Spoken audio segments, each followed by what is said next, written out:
안녕하세요. 책 읽어주는 남자 요따입니다.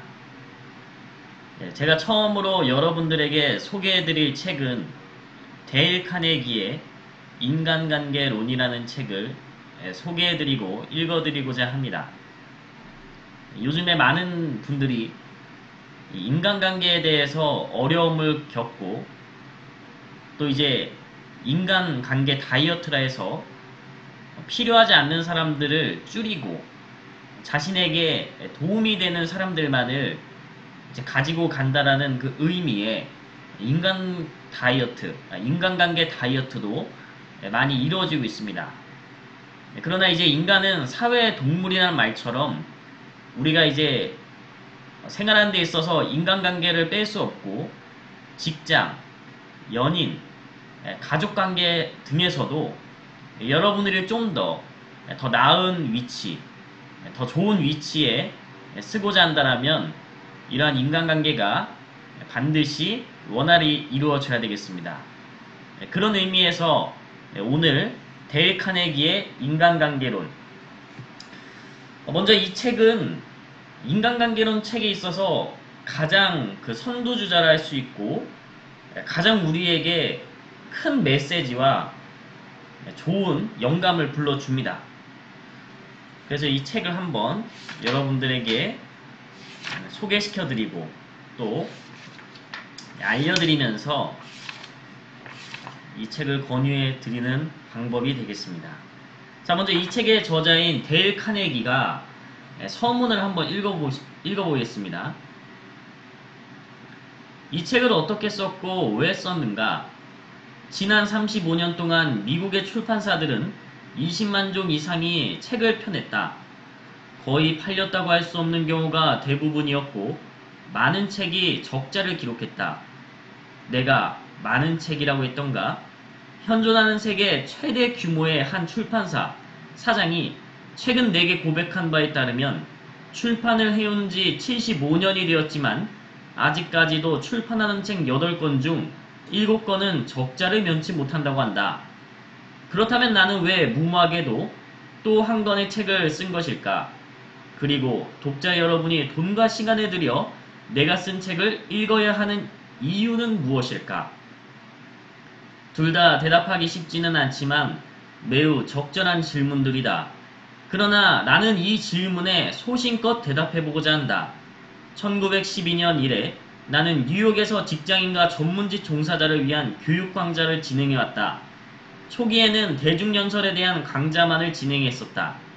그 강좌의 의도는 사업상의 상담이나 대중연설 같은 사항을 직접 체험케 함으로써 강좌에 참여한 사람들이 연설할 내용을 생각해내고 그 생각을 더 명확하고 효과적으로 그리고 더 침착하게 전달할 수 있도록 훈련하는 것이었다. 하지만 강좌가 몇 차례 진행되면서 나는 점차 그 사람들에게 효과적인 연설 요령에 대한 훈련이 필요한 것 이상으로 업무적으로 혹은 개인적으로 매일 접하는 사람들과 좋은 관계를 맺는 기술에 대한 훈련이 절실히 필요하다는 것을 깨닫게 되었다.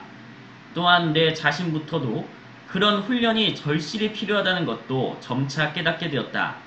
지난 세월을 돌이켜보며 내가 얼마나 자주 요령이나 이해가 부족한 짓을 저질렀는지를 생각하면 간담이 서늘해진다. 이런 책을 내가 20년 전에만 볼 수 있었어도 얼마나 좋았을까? 그랬다면 나는 얼마나 큰 혜택을 보았을 것인가? 아마도 사람을 다루는 일은 여러분이 부닥치는 가장 큰 문제일 것이다. 특히 여러분이 사업을 하는 경우라면 더욱 그렇다. 여러분이 가정주부이거나 건축가이거나 엔지니어인 경우도 사정은 다르지 않다. 몇 년 전 카네기 교사 육성재단의 후원으로 이루어진 연구에 의해 매우 중요하고도 의미심장한 사실 하나가 밝혀졌다. 그 사실은 카네기 기술연구소의 추가적인 연구를 통해서도 입증되었다. 이 조사들이 밝혀낸 바에 따르면 엔지니어링 같은 기술적인 분야에서도 기술적 지식이 경제적 성공에 기여한 바는 15%에 불과하고 나머지 85%는 인간관계 기술, 즉 성격과 통솔력에 달려있다고 한다. 수년 동안 나는 매 시즌 필라델피아 엔지니어 클럽을 대상으로 한 강좌와 미국 전기기사협회 뉴욕 지부를 대상으로 한 강좌를 동시에 진행했다. 내 강좌에 참여했던 엔지니어가 대략 1,500명은 넘었을 것이다. 그들이 내게 온 이유는 오랜 관찰과 경험을 통해 엔지니어링 분야에서 가장 높은 소득을 올리는 사람들이 그 분야의 전문 지식을 가장 많이 갖고 있는 사람이 아닌 경우가 많다는 점을 마침내 깨달았기 때문이다. 예를 들면 엔지니어링이나 회계, 건축 등 전문 분야의 경우라도 단순히 기술적인 능력을 갖고 있는 사람을 고용하는 데는 주급 25달러에서 50달러만 들이면 된다. 시장에는 그런 사람들이 쌓이고 쌓여 있다. 하지만 기술적 지식에 더해서 자신의 생각을 표현하고 리더십이 있으며 다른 사람들의 열정을 불러일으킬 수 있는 능력이 있는 사람, 이런 사람에게는 더 보수가 높은 일자리가 기다리고 있다. 한참 완성이 활동하던 시절에 존 D. 록펠러는 매튜 C. 브러시에게 이렇게 말했다. 사람을 다루는 능력도 설탕이나 커피와 마찬가지로 사고파는 상품이라네. 나라면 이 세상 그 어떤 것보다도 그 능력을 사는데 더 많은 값을 치르겠네. 가장 값비싼 능력을 개발하는 강자라면 이 세상 모든 대학들이 개설하려 할 것이라는 생각이 들지 않겠는가? 하지만 내가 소식에 어두워서인지 몰라도 이 글을 쓰고 있는 지금까지도 나는 어느 한 대학에서도 성인들을 대상으로 이런 종류의 실체적이고 상식적인 강좌를 하나라도 개설했다는 얘기를 들어본 적이 없다. 시카고 대학과 YMCA 연합학교는 성인들이 정말로 공부하고 싶은 게 무엇인지 알아보기 위한 설문조사를 진행했다. 조사에는 25,000달러와 25,000달러의 자금과 2년의 시간이 소요되었다. 조사가 마지막으로 진행되는 곳은 코네티컷주 중부의 도시 메리덴이었다. 전형적인 미국의 도시라는 이유로 그곳이 선정되었다. 메리덴의 모든 성인을 대상으로 면담이 진행되었고 156개 항목에 대한 설문이 진행되었다. 항목에는 다음과 같은 질문들이 들어있었다. 당신의 직업은 무엇인가? 당신의 학력은 어느 정도인가? 당신은 여가 활용을 어떻게 하는가? 당신의 소득은 얼마인가? 당신의 취미는? 당신의 포부는? 당신의 고민은? 당신이 가장 공부하고 싶은 주제는 무엇인가? 조사 결과 성인들의 가장 큰 관심사는 건강이었다. 두 번째 관심사는 사람, 즉 어떻게 하면 다른 사람을 잘 이해하고 좋은 관계를 맺을 수 있는가? 어떻게 하면 사람들이 나를 좋아하게 만들 수 있는가? 그리고 어떻게 하면 다른 사람들을 설득할 수 있는가 하는 것이다. 이 조사를 진행한 위원회에서는 메리덴의 성인들을 대상으로 그런 과정의 강좌를 진행하기로 결정했다. 그리고는 그 주제에 대해 실제로 사용 가능한 교재를 열심히 찾아보았으나 하나도 찾을 수 없었다. 위원회는 마침내 성교육에 관한 세계적인 권위자를 찾아내 그에게 이런 사람들의 요구를 충족시킬 수 있는 책이 있냐라고 물었다. 그의 대답은 이랬다. 그런 책은 없습니다. 그 성인들이 어떤 것을 원하는지 압니다만 그들이 원하는 책은 지금껏 쓰인 적이 없습니다. 경험을 통해 나는 이 말이 사실이라는 것을 알고 있었다. 나 자신도 인간관계에 관한 실용적인 실행 지침서를 찾기 위해 오랫동안 노력해왔기 때문이다. 그런 책이 없었기 때문에 나는 내 강좌에서 사용할 수 있는 책을 쓸 마음을 먹게 되었다. 그리고 그 결과가 이 책이다. 이 책이 여러분의 마음에도 들기를 바란다. 나는 도로시 딕스와 이혼 재판기로 페어런츠 매거진에서부터 오버리 스트리트 교수와 알프레드 아들러, 윌리엄 제임스에 이르기까지 이 책의 주제와 관련해 구할 수 있는 모든 것을 섭렵했다. 이에 그치지 않고 자료조사, 전문가의 도움을 받아가며 1년 반 동안 다양한 도서관에 뒤져 내가 놓친 모든 것을 읽었을 뿐 아니라 심리학에 관한 두터운 전문 서적들도 통독했다. 또한 잡지에 실린 수백 개의 글을 검토하고 셀 수 없이 많은 전기를 뒤지며 모든 시대의 위인들은 어떻게 사람을 다뤘는가를 알아보았다. 그리고 우리는 모든 시대의 위인들에 대한 전기를 읽었다. 율리우스, 카이사르에서부터 토머스 에디슨에 이르기까지 모든 위대한 지도자들의 생애에 관한 이야기를 읽었다. 돌이켜보면 시어도어 루스벨트 한 사람에 대해서만도 100권 이상의 전기를 읽은 것 같다. 우리는 고대에서부터 오늘날에 이르기까지 친구를 사귀고 사람들을 설득하기 위해 사용했던 모든 실제적인 아이디어를 찾아내는 일에 시간과 비용을 아낌없이 투자했다. 개인적으로 나는 수십 명의 성공한 사람들을 면담하며 그들이 인간관계에 사용했던 기술을 찾아내고자 노력했다. 그들 중에는 마르코니 같은 발명가와 프랭클린 D, 루스벨트 같은 정치가, 오웬 D, 영 같은 사업가, 클라크 케이블이나 메리 픽포드와 같은 영화배우, 마틴 존스 같은 탐험가 등 세계적인 유명인들도 있었다. 나는 이런 자료로부터 짧은 강연을 준비하고는 친구를 사귀고 사람들을 설득하는 법이라는 제목을 붙였다. 나는 짧은 강연이라고 말했다. 그것은 처음에는 진짜로 짧은 강연이었다. 하지만 지금은 1시간 반 동안 진행하는 강의로 확대되어 버렸다. 벌써 수년째 나는 뉴욕에 있는 카네기 연구소의 강좌에서 성인들을 대상으로 시즌마다 이 강의를 진행하고 있다. 강의를 마치면서 나는 수강생들에게 현실 생활에서 접촉하는 사람들에게 배운 것을 적용해보고 난 뒤 그 경험과 결과를 다음 강좌에서 발표해달라고 요청했다. 얼마나 재밌는 과제인가. 자기계발을 갈망하면서 강좌에 참가한 그 수강생들은 이런 새로운 방식의 실험에 동참한다는 것을 매우 재미있게 받아들였다. 성인들은 대상으로 인간관계를 실험하는 현존하는 최초의 그리고 유일한 실험이었기 때문이다. 이 책은 우리가 일반적으로 생각하는 쓴다라는 말과는 다른 의미로 쓰였다. 이 책은 마치 아이가 커가듯이 자라났다. 이 책은 새로운 의미의 실험에서 성인 수천 명의 경험 속에서 자라나고 성장했다. 수년 전 우리는 몇 가지 규칙을 엽서 크기의 종이에 인쇄하는 것으로 시작했다.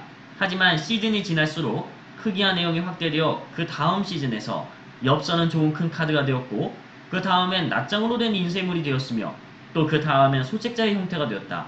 그리고 15년의 실험과 연구가 쌓인 지금 드디어 책의 형태로 나오게 되었다. 바로 이 책, 데일 카네기의 인간관계론인 것이다. 이 책에 적혀있는 규칙들은 단순한 이론이나 추론의 산물이 아니다. 그 규칙들은 마법 같은 효과가 있다.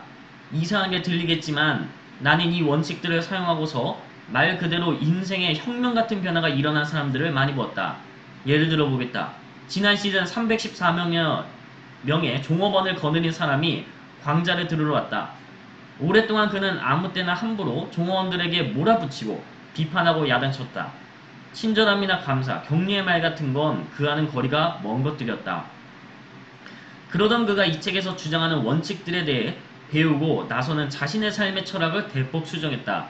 그 결과 그의 회사에서는 다시금 충성심, 열의, 팀워크, 정신이 넘쳐나게 되었다. 314명의 적이 314명의 친구로 바뀌었다.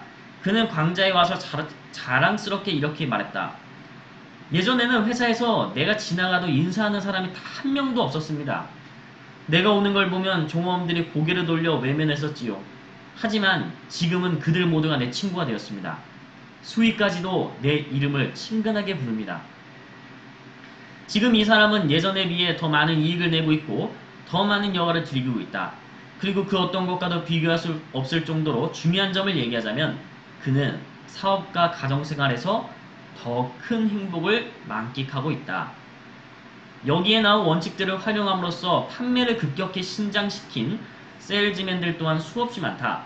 많은 사람들은 그간 아무리 노력을 해도 이루어지지 않던 거래를 마침내 맺게 되었다. 또 경영진에 있던 사람들은 더 확고한 권위를 확보했고 보수도 더 많이 받게 되었다. 지난 시즌 광자에서 어떤 회사의 한 임원은 여기서 배운 진리를 실천했더니 연봉이 5,000달러나 이상 되었다고 말하기도 했다. 필라델피아 가스웍스 컴퍼니에 임한 한 사람은 사람들과 자꾸 다투고 사람들을 능숙하게 이끌지 못한다는 이유로 좌천당할 위기에 처해 있었는데 이 광자에서 훈련을 받고 난 후 65세의 고령에도 불구하고 좌천은커녕 승진하면서 보수도 더 많이 받게 되었다. 광자가 끝나고 나면 연회가 열리는데 거기에 참석한 부인들로부터 남편이 광자에 참가한 이후 가정에 행복이 넘치게 되었다는 말을 들은 경우는 이루 셀 수도 없다. 사람들은 종종 자신들이 거둔 새로운 결과를 보고 깜짝 놀란다. 그건 정말 마법과도 같다. 너무 흥분한 나머지 48시간 후에나 있는 정규 강좌 시간까지 도저히 기다릴 수 없다며 일요일에 내 집으로 전화를 걸어 자신이 거둔 결과를 전한 경우도 가끔 있었다. 어떤 사람은 지난 시즌 이 원칙들에 대한 강의에서 너무 큰 충격을 받은 나머지 다른 수강생들과 함께 밤늦게까지 이 주제에 관한 토론을 계속했다. 새벽 3시가 되자 다른 사람들은 자리 떴다. 하지만 그는 자신의 실수를 깨달은 충격이 너무 강했고 자신 앞에 열릴 새롭고 풍요로운 세계에 대한 전망으로 가슴이 벅찼기에 잠을 이룰 수 없었다. 그는 그날 밤에도, 그 다음날 낮에도, 그리고 그 다음날 밤에도 잠을 자지 않고 깨어 있었다. 그는 어떤 사람이었을까? 자신에게 다가온 새로운 이론이라면 어떤 것이든 가리지 않고 받아들여서 떠들어대는 순진하고 세상 물정 모르는 사람이었을까? 전혀 그렇지 않다. 그 반대의 사람이다. 그는 논리적이고 냉정한 미술품 거래상으로 사교계의 단골 손님이며 2군데의 외국 대학 학위를 갖고 있고 3개 국어에 능통한 사람이다. 이 서문을 쓰는 사이 호헨촐렌즈 왕가치아의 독일에서 대대로 직업장교를 배출한 명문 귀족 집안 출신의 한 독일 사람으로부터 편지를 받았다.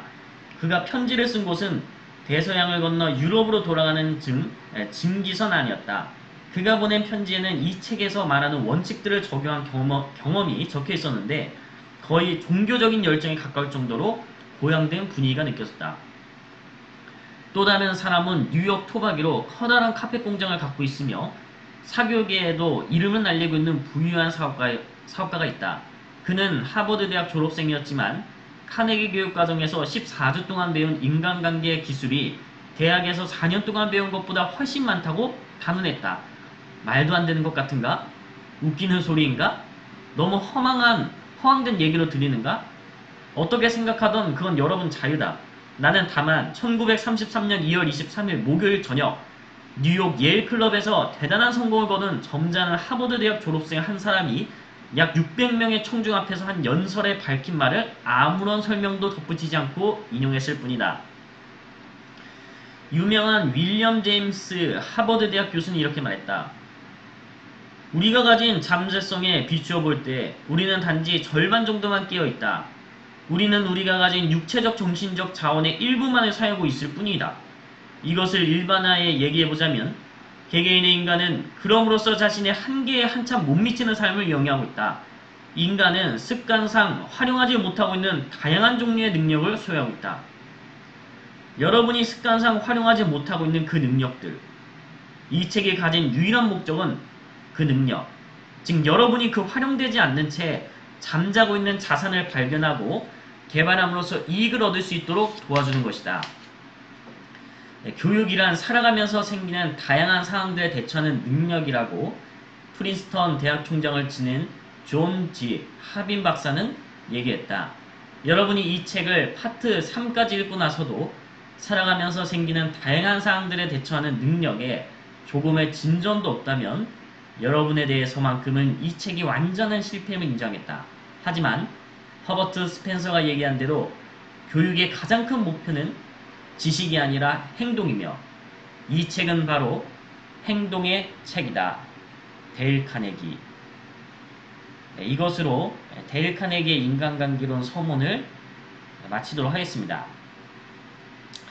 여러분들에게 한 줄 요약을 해드리자면 이 책에서 이제 이 서문에서 제가 가장 인상 깊은 내용은 마지막에 나오는 허버트 스펜서가 얘기한 교육의 가장 큰 목표는 지식이 아니라 행동이다.